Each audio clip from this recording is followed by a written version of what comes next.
You are single and you want to manifest in your future spouse. You want that committed partnership, that person to do life with, to just like go through life together, to lift each other up.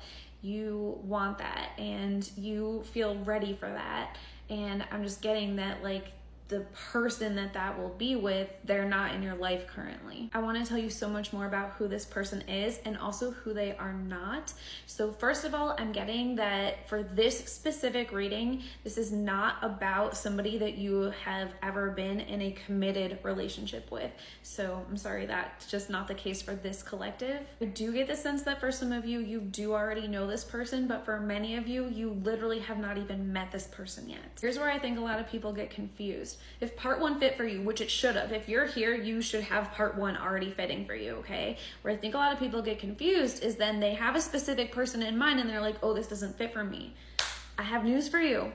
If part 1 fit for you and you're thinking about somebody that you've already had a committed relationship with, but this reading is for you, then what I'm telling you is that a different person is the person that you've been waiting for. And maybe that's part of why the person that you really are going to have this long-term committed relationship with isn't there, because you're focused on not the right person. Okay, so this person that I am seeing as being the person that can be your future spouse and that you have this like really beautiful relationship with, I'm going to tell you more about the relationship in part 3, by the way. But what I'm seeing is that right now they are going through a transformation.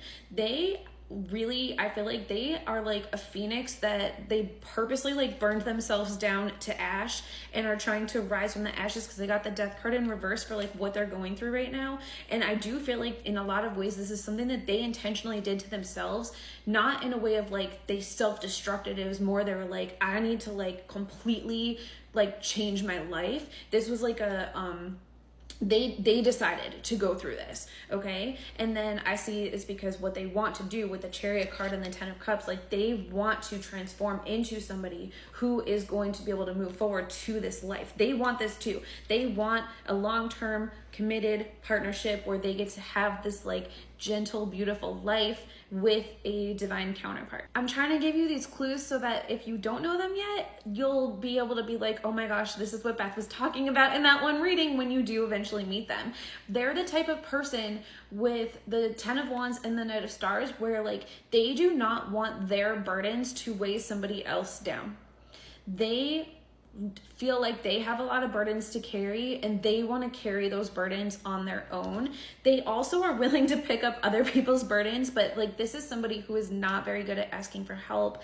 This is somebody who feels like they have to like transform themselves rather than like rely on a bunch of other people. That's just like their character traits. And I'm getting that when you meet them, they will have gone through so much healing, and by kind of dealing with a lot of their burdens, they're going to be a lot more communicative than they were in the past. I feel like they're even going to be able to tell you how maybe in past relationships they weren't able to be so open, and now they're going to be more open and vulnerable than they've been in the past because like they have kind of like gotten to a new transformed place. I almost feel like with the symbol like here, it is kind of like the opposite of the death card with like the bird and how they're like literally like this phoenix rising from the ashes, and like now they're like glowing and blooming and flowing, and like it's a really good energy. They're in like a much brighter place when they're ready to have a committed relationship with you, and they don't come forward unless they actually are ready for an actual committed long-term relationship with you. Like that's the only way that they'll even come forward at all. And that's why with the Wheel of Fortune, they're not here yet. I do have initials for this reading, but again, you might not even know the person I'm talking about yet, so you wouldn't know their initials. So when you meet them, then you can come back to this reading and be like, oh my gosh, their initials were actually here all along. But again, you've never been in a committed relationship with this person, so even if you do know them, please don't force this to fit. I definitely want to see at least your first initial should be in this list because I have a lot of initials here. So I have CML, RKG, AWJ, DBP. If your first initial isn't in there, this reading's probably not for you. I do want to tell you a lot more about the relationship itself once it happens, so let's do that in part 3.